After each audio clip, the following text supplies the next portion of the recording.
Begitulah cepatnya hari itu berlalu. Hari berubah menjadi pekan, pekan menjadi bulan, bulan menjadi tahun, tahun menjadi windu, windu berubah menjadi abad. Yang mati hilang, yang dulu hidup kaya, hari ini hanya tinggal kenangan saja. Kemana mereka dulu yang hebat-hebat, bangsawan, para penguasa? Semuanya mati ditelan zaman. Yang tinggal hanya apakah dia orang paling baik, dicatat dengan tinta emas, atau dia orang paling jahat, dihujat, dicaci dan dimaki. Harimau mati meninggalkan belang, gajah mati meninggalkan gading, manusia mati meninggalkan nama, nama yang baik atau nama yang buruk. Wa tilkal ayyamu nudawiluha bainan nas. Demikianlah hari demi hari kami pergantikan di antara manusia. Untuk apa hari ini dirubah Allah Ta'ala? Mengapa hari ini datang silih berganti dan kita ada di dalam zaman itu? Liya'lamallahu alladhina amanu. Allah ingin menguji siapa yang imannya tetap istiqamah, siapa yang masih tetap beriman sampai hari ini. Khatib mengucapkan alhamdulillah, nikmat yang paling besar adalah nikmat istiqamah dalam iman dan Islam. Berapa banyak ketika hari berubah, yang dulunya dia adalah orang baik-baik, hari ini berubah menjadi tidak baik. Yusbihu mu'minan, pada waktu pagi dia beriman, wa yumsi kafiran, petang hari dia berubah menjadi kafir. Maka kita selalu meminta, ya muqallibal qulub, wahai engkau yang membolak-balikkan hati, tsabbit qulubana, kokohkan hati kami, ala dinik, dalam agamamu, wa ala ta'atik, dalam ketaatan kepadamu. Berapa banyak yang dulu susah melarat, miskin, untuk sesuap nasi pun sulit, tapi begitu dilapangkan Allah rezekinya, tidak menjadi hamba yang bersyukur. Dia lalai, dia sangka itu karena jerih payahnya, dia kufur nikmat Allah Subhanahu wa ta'ala. Tapi siang hari ini, alhamdulillah, ada hamba yang disehatkan Allah, dia tetap bersyukur. Ada hamba yang ditingkatkan Allah rezekinya, dia tetap bersyukur. Ada hamba yang dinaikkan Allah kuasanya, dia tetap bersyukur. La in syakartum, kalau kamu syukuri nikmat itu, la azidannakum, pasti akan kutambah. Wala in kafartum, tapi ingat, kalau kamu kufur, kamu ingkar, inna azabi lasyadid, azabku amat sangat hebat, amat sangat dahsyat, amat sangat mengerikan. Berapa banyak orang di masa lalu mati dalam azab Allah Subhanahu wa ta'ala. Tapi itulah manusia, diambil dari kata nasya, lupa. Dia tidak pernah ingat apa yang pernah ditimpakan Allah kepada kaum-kaum sebelumnya. Wa ila samud akhahum salihah, kepada kaum Samud diutus Nabi Saleh. Mana mereka sekarang? Punah, musnah, tidak ada lagi di atas muka bumi Allah. Wa ila Madyan akhahum Syuaiba, kepada kaum Madian diutus Nabi Syuaib. Mana mereka sekarang? Punah, musnah, tidak ada jejaknya di atas muka bumi. Wa ila Adin akhahum Huda, kepada kaum Ad diutus Nabi Hud. Tidak satu pun ada di atas muka bumi. Tapi orang tetap juga angkuh dan sombong. Memang itulah manusia yang berada di atas muka bumi Allah Subhanahu wa ta'ala. Maka orang-orang yang baik tidak pernah berhenti mengajak kepada kebaikan. Umat ini dikatakan baik bukan karena banyak ibadahnya.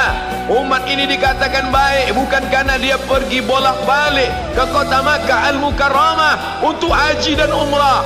Allah puji umat ini, kuntum khaira ummah, kalian umat terbaik. Kapan?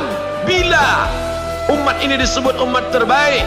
Ta'muruna bil ma'ruf, ketika engkau sanggup mengingatkan saudaramu dalam kebaikan.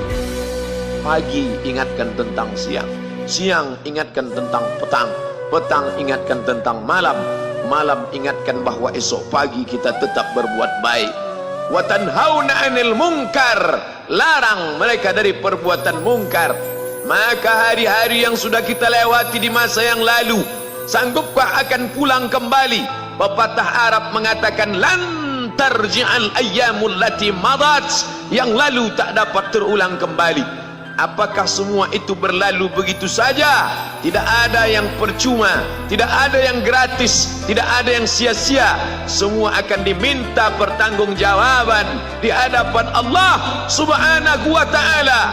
Sejak kita tegak di atas muka bumi ini, sejak kita diberikan nafas, diberikan hidup, diberikan nyawa, maka sejak itu kita ditanya, apa khalaqnakum abatha? Apakah kalian kami ciptakan sia-sia? Apakah kami sangka? Apakah kamu semua menduga bahwa kami menciptakan kamu lalu kamu tidak akan kembali menghadap kami? Semua akan diminta pertanggungjawaban di hadapan Allah Subhanahu wa ta'ala.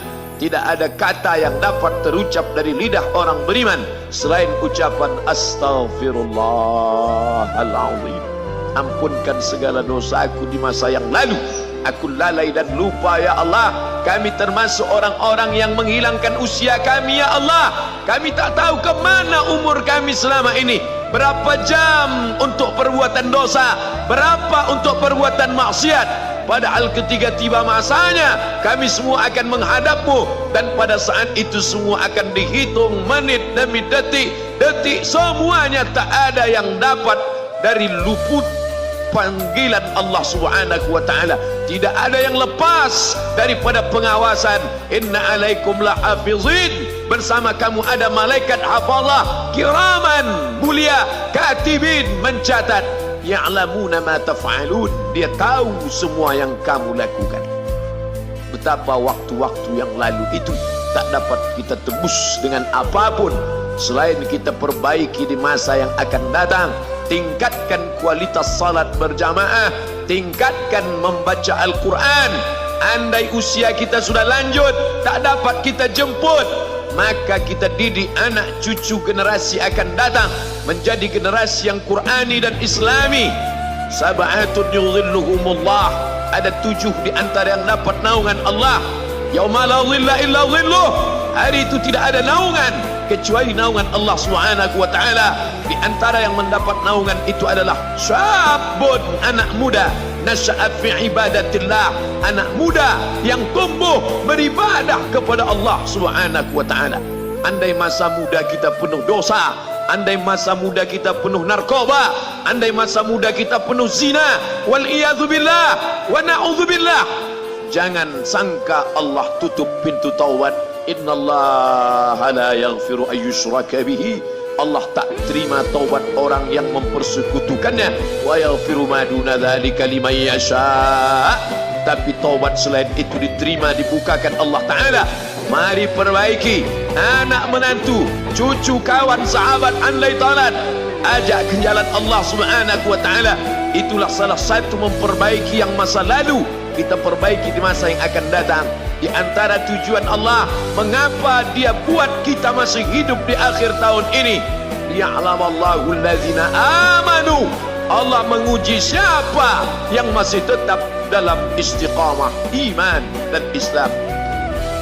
Tujuan kedua, mengapa Allah buat kita hidup sampai hari ini?